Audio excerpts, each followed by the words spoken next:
Hello everyone. आज के series में मैं आपको बताऊंगा कि एक्चुअली मैं नंबर का स्क्वायर कैसे करते हैं। कुछ स्पेशल ट्रिक्स होती हैं कुछ कुछ नंबर्स के लिए, तो मैं एक बार वो बताऊंगा मैं आपको। तो एक्चुअली में नॉर्मल आप लोगों को ये तो पता होगा कि 2² = 4 होता है, या 9² = 81 होता है एंड ऑल। एंड तो ये सब तो वो है कि आप नॉर्मल मल्टीप्लिकेशन करो, 9 × 9 पूरा लिखो तो मतलब 9 × 9 तो ऑब्वियसली आपको पता ही होना चाहिए कि वो 81 होता है। अगर 19 × 19 करना है तो वो 361 आएगा, पूरा का पूरा आप लिखोगे उसको एंड देन आप कैलकुलेट करोगे। तो वो तो एक ऑप्शन होता ही है कि आप पूरा मल्टीप्लाई कर लो, लेकिन कुछ चीज़ों के लिए शॉर्ट ट्रिक्स होती हैं कि आप उन नंबर से कैसे जल्दी आप मतलब उन नंबर को समझ पाओ। राइट कि 81 है तो आपको पता होना चाहिए कि ये 9 का स्क्वायर है, 3 की पावर 4 है। मतलब नंबर को उस तरीके से देखो कि वो हर एक नंबर से रिलेटेड कैसे है। मतलब वो काफ़ी हेल्प मिलती है। आप जब रीजनिंग वगैरह एग्ज़ाम की तैयारी कर रहे होगे तो जो नंबर आते हैं तो नंबर के बारे में एक अगर आइडिया रहता है तो काफ़ी इजीली आप चीज़ों के बारे में सोच सकते हो कि यहाँ पे कौन सी ट्रिक होगी या कौन सी टिप हम लगा सकते हैं। जैसे 81 3 की पावर 4 भी है, 9 का स्क्वायर है, 9 की पावर 2 है। और ये 27 × 3 भी है। मतलब अगर कोई सीरीज़ है तो × 3 हो रहा है तो वो भी आपको पता होना चाहिए।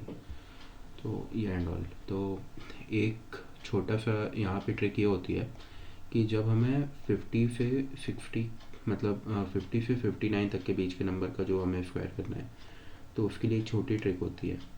मतलब जैसे 51 का स्क्वायर है तो इसका हमें जब स्क्वायर करना है तो वो आप जब करोगे तो या तो हम यहाँ पे a+b का होल स्क्वायर लगा सकते हैं कि 50 का स्क्वायर प्लस 1 का स्क्वायर। जो a+b का होल स्क्वायर है वो हम लोग पढ़ते ही इसलिए हैं कि हमें पता रहे कि हम लोग ये सॉल्व कैसे करें। तो 50 का स्क्वायर होता है 2500, ये है 1, और यहाँ 2 × 50 हो जाएगा 100, तो ये 2601 आता है। लेकिन अब इसको जो शॉर्टकट होता है मतलब वो तो आप वो भी कर सकते हो, मैं यहाँ a+b स्क्वायर से कर दिया, या आप वो नॉर्मली इंटू लिख के उसको मल्टीप्लाई कर लो, तो एक तो वो ऑप्शन है। दूसरे यहाँ पे इसकी ट्रिक ये होती है कि 5 का स्क्वायर है 25। 25 में ये आखिरी वाली डिजिट ऐड करो, 25 + 1 हो गया तो ये हो जाएगा 26। उसके बाद जो आखिरी डिजिट है इसका स्क्वायर कितना है, 1 का स्क्वायर 1 होता है, तो यहाँ पे 01 लिख दो, ये आपका स्क्वायर होगा। अगर आप 52 का स्क्वायर करना है तो 5 का स्क्वायर कितना होता है, 25 होता है। 25 में आप प्लस कर दो ये 2 के स्क्वायर को, मतलब 4, नहीं 25 में आप 2 को प्लस कर दो, 2 को, तो ये हो गया 27। एंड 2 का स्क्वायर क्या होता है, 4 होता है, तो 27 लिखो और उसके बाद 04, 2 डिजिट में आपको वो लिखना है। तो 52 का स्क्वायर 2704 हो गया, 51 का 2601 हो गया।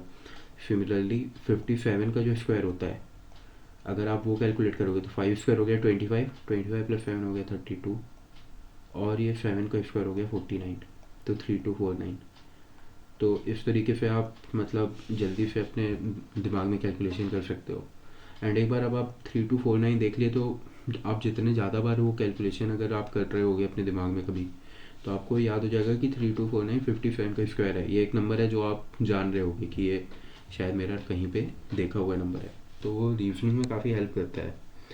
फिर एक और ट्रिक होती है, वो होता है आखिरी में जब 5 हो कोई डिजिट में, तो स्क्वायर स्क्वायर कैसे करना है। जैसे 25, तो 5 का स्क्वायर है वो 25 लिख दो आप पीछे, यहाँ 2 है, जो यहाँ सामने नंबर है उससे एक बड़े नंबर से मल्टीप्लाई कर दो, तो 2 × 3 कितना होता है, 2 × 3 होता है 6, तो यहाँ 625 उसका स्क्वायर हो गया। अगर मैं बोलूँ 45 का स्क्वायर करना है आपको, तो आपको 45 का स्क्वायर करना है तो 5 का स्क्वायर पहले 25 पीछे लिख दो। अब यहाँ 4 और 4 से एक बड़ा नंबर होता है 5, तो 4 × 5 होता है 20, तो 25 किसी भी नंबर का निकाल सकते हो आप।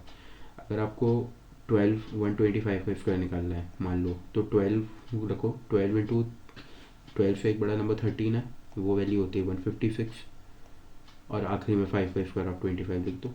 तो ये आपका तरीका हो गया स्क्वायर निकालने का। मतलब एक बार नंबर से जब आपको आइडिया रहता है ना कि नंबर क्या कैसे होता है, तो उस हिसाब से मतलब रीजनिंग के क्वेश्चन में काफ़ी इजीली हो जाता है।